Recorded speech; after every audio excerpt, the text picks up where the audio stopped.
Lovely people, आपका मेरे channel the tone of Sonia में हार्दिक स्वागत है। मैं इतने दिनों बाद स्टोरी बना रही हूँ, इसके लिए सॉरी यार। मेरा फ़ोन ख़राब हो चुका था, मुझे नया फ़ोन लेना पड़ा, इसलिए मुझे इतना टाइम लगा। तो प्लीज़ आप लोग अपना प्यार और सपोर्ट बनाए रखिए मेरे साथ। तो चलिए आज की स्टोरी स्टार्ट करते हैं। आज की स्टोरी है भैंस बनी डायन। एक गाँव में एक राजकुमार यानी कि राजा का बेटा और उसके दो दोस्त कुम्हार और खाती रहते थे। तीनों में गहरी मित्रता थी, एक दूसरे को देखे बगैर खाना तक नहीं खाते थे। लेकिन तीनों में एक बुरी आदत थी, नशा करने की आदत। राजा को अपने बेटे का उनके दोस्तों के साथ रहना, साथ उठना बैठना, नशा करना कतई मंजूर नहीं था। इस मसले पर राजा राजकुमार को रोज ताने देता था। राजकुमार भी प्रतिदिन एक ताने सुन उबलने लगा था। दूसरी तरफ दोनों मित्रों के परिवार वाले भी उनके काम धंधा न करने और नशे की आदत से परेशान थे। राजा और दोनों मित्रों के परिवार वालों ने इस समस्या से छुटकारा पाने के लिए अपने अपने बेटों को घर से निकलने पर रोक लगा दी थी। अब तीनों दोस्त एक दूसरे से मिल नहीं पाते थे, जो एक दूसरे को देखे बगैर खाना तक नहीं खाते थे। अब उन्हें घर की चार दीवारी में कैद कर दिया गया था।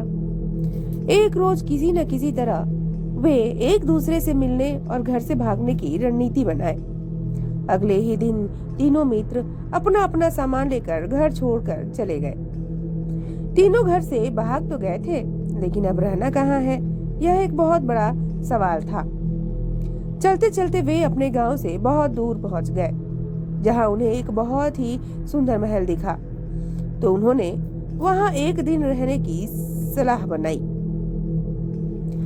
जब उन्होंने महल के अंदर जाकर देखा तो उन्हें ऐसा प्रतीत हुआ मानो इस महल की कारीगरी बहुत बड़े विद्वानों द्वारा की गई हो।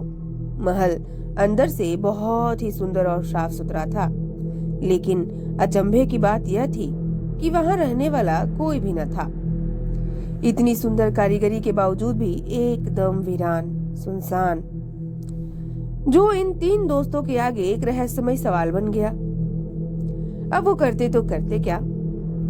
महल के बीच में केवल एक काली भैंस बंधी रहती थी, जो बिना अपनी पलक झपकाए तीनों को लगातार घूर रही थी।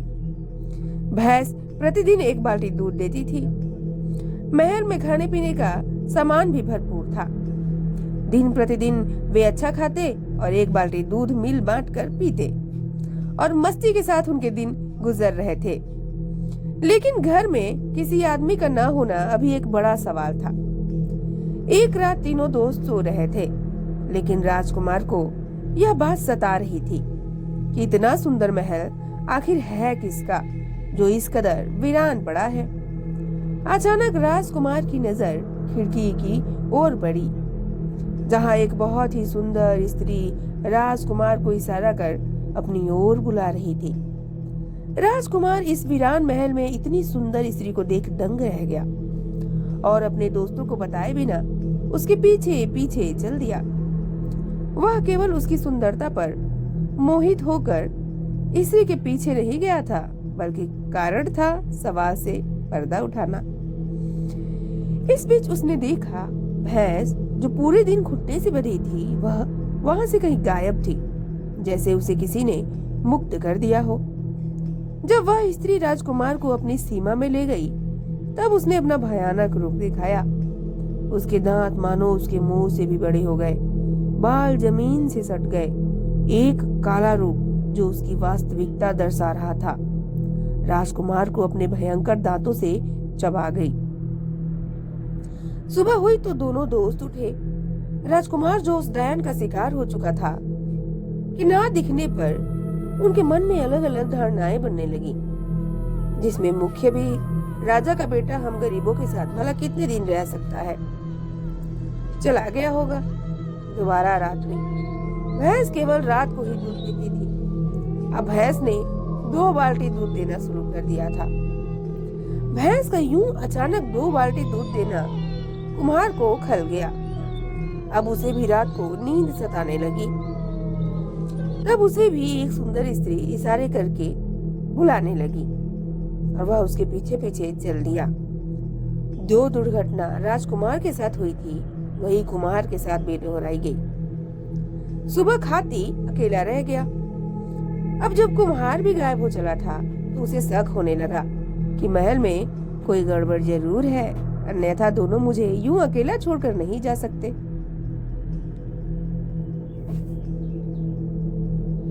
जब वह रात को अकेला दूध निकालने गया तो भैंस ने 3 बाल्टी दूध दिया। उसे अब भैंस पर शक होने लगा था।